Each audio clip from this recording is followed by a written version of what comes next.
This is nothing new to MPD. MPD has been violently and overly policing our neighborhoods for a long time now. And now on DC News Now at 9, demanding accountability. DC residents call for changes to policing in the district after several incidents involving firearms and use of force. What they say the issue all boils down to.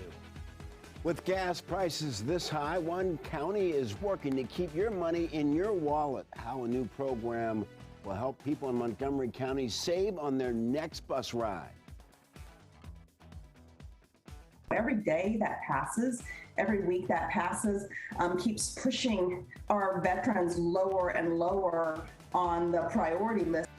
Plus, veterans who called Northern Virginia home calling out lawmakers who blocked the bill seeking to protect them.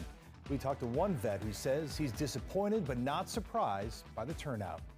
Good evening, everybody. Thanks for joining us tonight at 9 in DC News Now. I'm Chris Flanagan. And I'm Mark Hall, and filling in for Tasmain Mahfouz. Yeah, we're following yet another violent day heading into the weekend in the district. A man was found dead this afternoon on Valley Avenue in Southeast. Police are investigating this as a homicide. We have reached out to police about the search for the killer. Also in Southeast, a triple shooting investigation is underway tonight. Officers say 2 men and a woman were shot on MLK Avenue near MLK Junior Elementary School. This all happened just before the noon hour, and we're told the shots may have been fired from a white car. Meanwhile, police are also investigating a shooting just one block over that happened early yesterday morning and sent one man to the hospital. So far, no word on any arrests.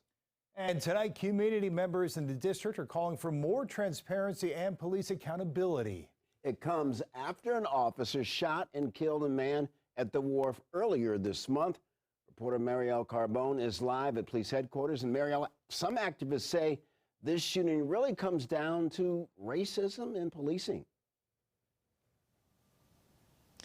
That's right, and organizers say violence in policing happens all too often when it involves a person of color. They believe that's the case in that shooting. Meanwhile, MPD released another video of an officer use of violence incident, and that is also gaining attention.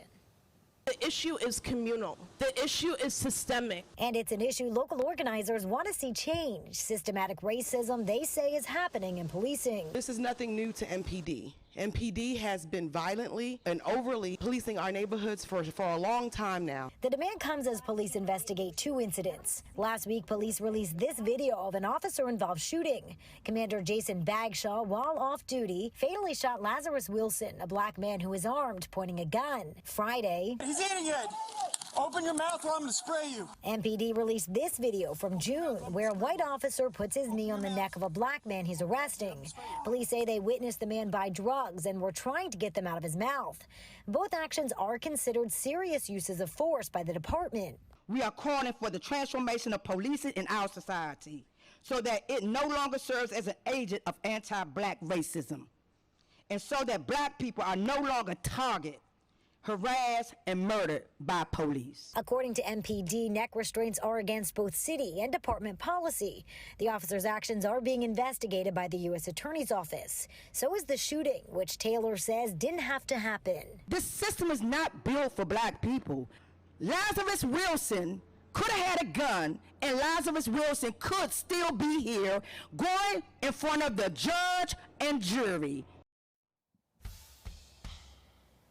And now I did reach out requesting an interview with both the police chief and the deputy mayor of public safety to ask them about these claims made at this morning's press conference, as well as about the incidents in general. Both declined to speak tonight. Reporting live from police headquarters, I'm Marielle Carbone, DC News Now. Marielle, thank you. Well, police in the city of Fairfax are warning people to be on the lookout for fake parking tickets. This here is a photo of one of those fake tickets. They look similar to real ones issued by police and have a fine of $300. So far, it sounds like they've been given out to people who use the car rental app Turo. Well, the use of ghost guns has become a real big problem all across the country. The Prince George's County Crime Solvers Unit created a new program to help get ghost guns off the streets. Our Yamarie Sase shows us how it works.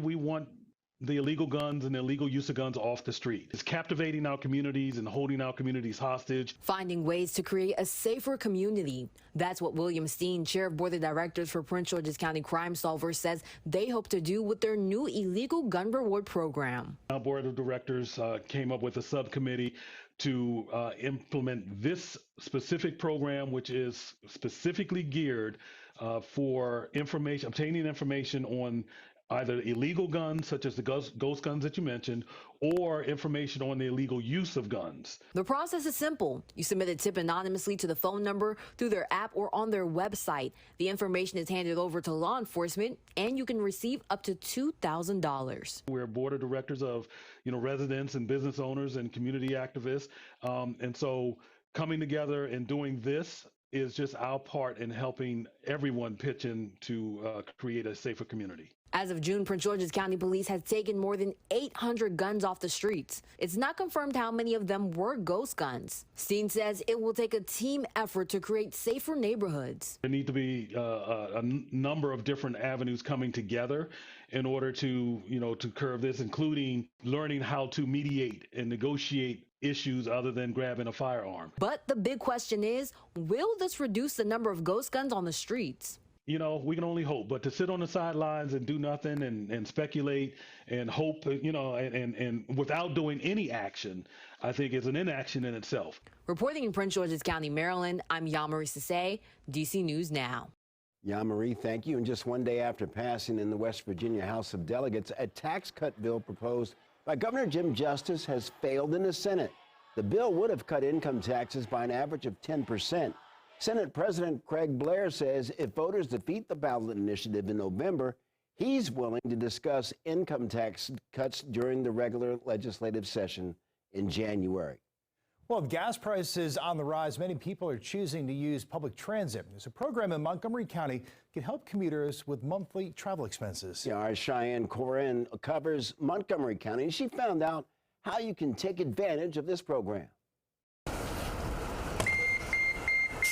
The Fair Share program offers tax-free reimbursements to local businesses that help employees cover the expense of commuting to work. As we all know, costs are going up for everybody, and so costs for commuting have been going up precipitously. Commuters who get to work by public transit or vanpool can get up to $280 back a month. MCDOT says with gas prices so high, they're trying to find new ways to make transportation less expensive and more convenient. For somebody who was driving, that can significantly impact the cost of their commute. So looking at other options just to make their commute more affordable, lends itself to this program. The program also benefits employers because not only does the state give them a tax credit, but it helps with recruitment and retention efforts. We're in a situation now where many employers are really desperate for employees, for workers, and this can help broaden the reach of where they can recruit. MCDOT also is trying to get the word out about this program now because starting Monday, the ride-on service is reinstating fares, but it is cutting the price. Riders will pay $1 instead of $2. Reporting in Montgomery County, Maryland, I'm Cheyenne Corin for DC News Now. Well, Marylanders can soon get their hands on the new Novavax COVID vaccine. The company is actually based out of Gaithersburg. It's a 2-dose shot, and it's protein-based. It was tested on 30,000 participants and is 90% effective. The shots will only be available for people 18 and older.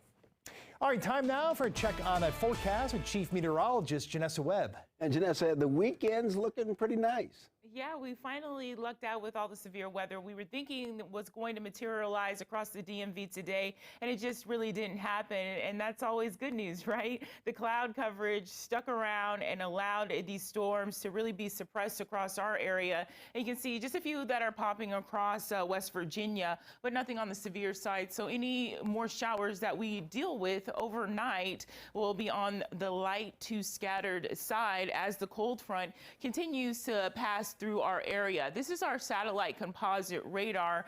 Will we see clearing that starts to happen? The front has to sag to the south and east and move across our area before the high pressure and the clearing starts to happen. So I need you to give me about 5 to 6 hours. As you're waking up tomorrow, you'll notice we'll sit under clear to partly cloudy conditions, and then we transition tomorrow afternoon into mostly sunny weather. So you can see the clouds there, pretty thick out there, especially south of the district. So across Northern Virginia, that's where we're seeing the heaviest cloud coverage. Right now, our temperatures are in the mid 60s, some isolated showers currently happening, but it's the humidity, the dew points, they're still in the 70s. So the mugginess and the feel still feels tropical, but as we watch this frontal boundary make its way across the area, I promise you by tomorrow afternoon, that starts to go down. Look at our temperature trends. They're back in the mid 80s as we go into tomorrow, Monday afternoon. We do watch more severe weather. And guess what, guys? I am tracking our next heat wave. We'll discuss that coming up. All right, Janessa, thank you. And coming up on your News at 9, climate protesters at the ballpark. Why some people on social media say this officer wasn't out of line for snatching their signs. And a popular Starbucks in the district is shutting down while the store is closing its doors for good. You're watching DC News Now at 9, covering the news where you live from the nation's capital to West Virginia.